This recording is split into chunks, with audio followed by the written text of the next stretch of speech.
I have hair in my mouth. Can you see that? Where is it? My own hair? No, it looks long. Whose is it?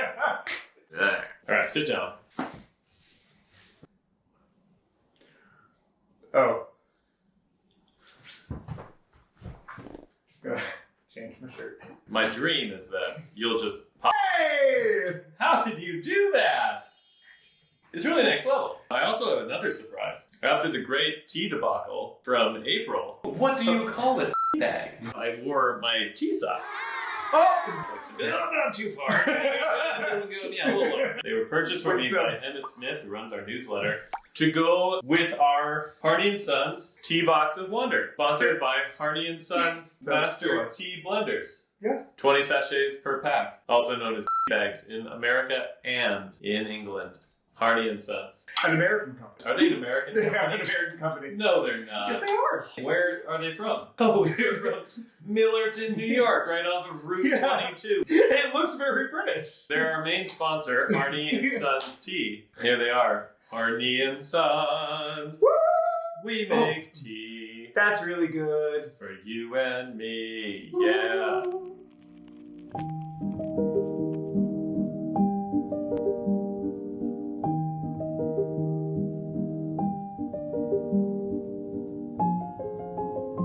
What's up, everybody? I'm Joey. I'm Jared. And this is Riffing! where we take some of the most prominent questions that show up in the studio, online, on the social medias, in the voice-o-sphere. We've all been there. And we do, as they say in the industry, we riff on them.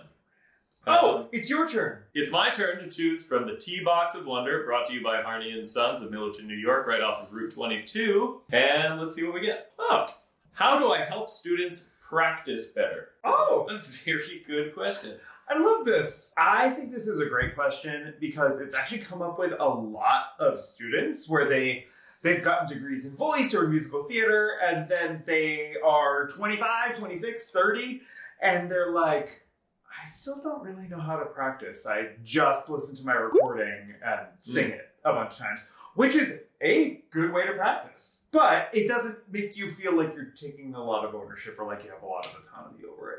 I think you have to start with what are you practicing for, and then it's about learning the skills that you're trying to develop both physiologically and conceptually. And the argument for guiding your own practice and not just listening to a recording is that you start to develop a conceptual ownership over wherever you're going. And if we can provide the benchmarks, how we want to teach them to do the things that we do in the studio. And our job is to equip them with tools that they can go home, take steps forward again. We provide new scaffolding, and then they can continue to go from there. I think the big part is that students know that that is the process. The challenge is then to help them understand how learning works. What we're trying to do is to get them to think about guiding their own practice in mini lessons. So how we would structure those things so that they can go home and say, I know that in my lesson, I do A, B, and C because of reasons X, Y, and Z. Yeah. So I'm going to do my own version of that and take steps forward. To help your students practice better, you need to let them know why you're doing each exercise that you're doing. You need to say, hey, I am doing this you knew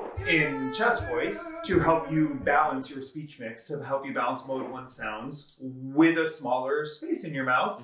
So that way you can start to extend that and sound speech-like throughout your range. So then they're like, oh, right, I should probably practice this. I'm hitting a cap at G4 right now. How do we play around with that in lessons? Oh, I do some free-flowing speech. I go away and then come back to it. It's a really helpful idea. A student doesn't need to know the reason for everything that you're doing. Every detail of what you may know could be overwhelming for the student. It will most likely be overwhelming based on where they are in their journey. That doesn't mean that you don't let them into any step of the process. So your challenge then for the teacher is to then understand what tools are helpful, what conceptual information is helpful to provide them with so that they can continue to scaffold their own learning. And you'll figure that out as a teacher by just experimenting in your own teaching with, okay, I'm going to try giving the student a little bit more information. Why don't you explain this to me like I am an 8-year-old? Or if you find yourself being a person who talks a lot, be like, okay, what if I only let myself interject every 7 half steps and I can only talk for max 30 seconds? And you kind of give yourself some guidelines to figure out how much information you need to impart. Why don't you explain this to me like I'm 5?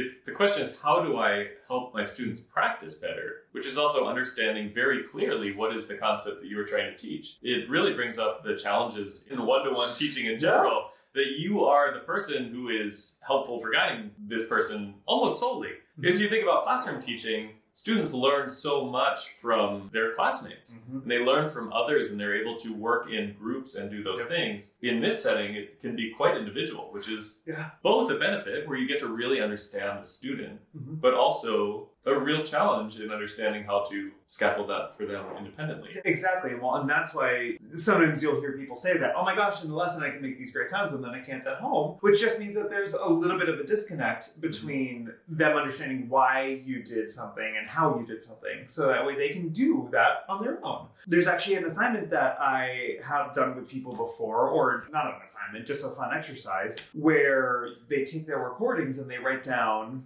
for over however many lessons they want to, every single exercise that they do. We put it into these 5 different categories of exercises. We write down what pitch they start on, what did they go up to, what did they go down to, and then what are common bits of feedback that I give them. Okay, great, now you have this master list of all these exercises we've done.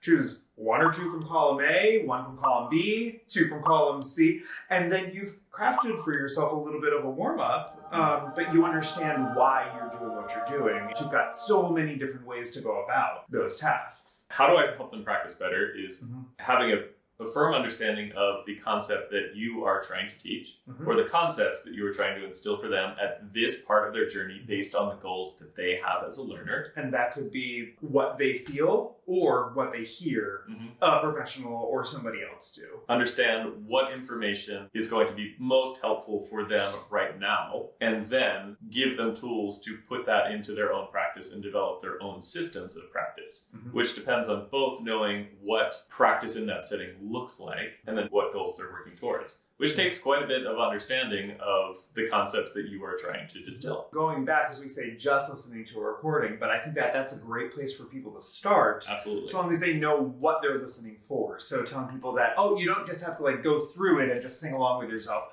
Stop and actively listen for a specific thing. Stop and actively listen for the way that you're shaping the vowel there, or for any number of different variables, so that way they also don't get caught in, oh, I sound good or oh, I sound bad, because that's not the point. The point is, what is the process? And that will also help people start to develop a love of listening to themselves, because I want people to love listening to themselves sing. Amen. And also thinking about this as a joint problem-solving context, right?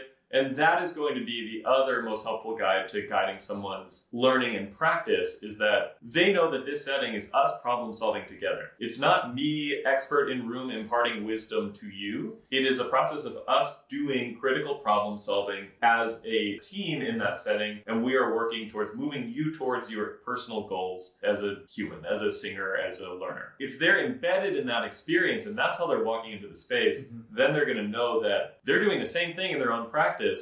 You're just not there. And then they can use a lesson recording as a way of, like, a reference track of like, oh, normally I do this learning with my teammate. What would they say in this instance? Oh, that's right. Okay, cool. I'm going to help guide myself through that feedback. And then it becomes a tremendously collaborative and rewarding experience that has a lot of a very clear through line about what you're working towards. Yeah. Clarity, teamwork, purpose. Amen.